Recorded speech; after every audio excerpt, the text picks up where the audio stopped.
एक समय की बात है, एक छोटे से गांव में एक गरीब किसान रहता था। उसका नाम रामू था। रामू के पास खेत था, जिसमें वह खेती करता था।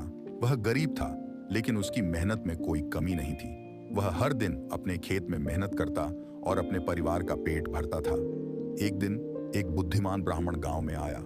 वह रामू के पास गया और उसकी मेहनत को देखकर ब्राह्मण ने कहा, रामू, तुम्हारी मेहनत को देखकर मुझे बहुत प्रसन्नता हो रही है। मैं तुम्हें एक बहुत ही मूल्यवान सवारी देना चाहता हूँ। रामू ब्राह्मण की बातों में आकर्षित हुआ। उसने ब्राह्मण का आभार व्यक्त किया और सवारी को स्वीकार कर लिया। सवारी के साथ रामू बहुत सारी धन संपदा प्राप्त करने लगा, लेकिन समय बीतता गया और रामू अपनी मेहनत भूल गया। उसने अपने काम को छोड़ दिया और आलसी हो गया। कुछ समय बाद उसका खेत सूख गया और उसे अपने गरीबी की याद आने लगी। वह अब बहुत पछताया। उसने समझा कि सवारी की बजाय अपनी मेहनत पर विश्वास करना चाहिए था। रामू ने फिर से मेहनत की और धान की खेती की। उसने फिर से लगन और ईमानदारी से काम किया। इस बार उसका खेत फिर से हरा भरा हो गया और वह खुशी खुशी अपने परिवार को खुशहाली दे सका। इस कहानी से हमें यह सीखने को मिलता है कि मेहनत और ईमानदारी हमेशा सफलता की कुंजी होती है।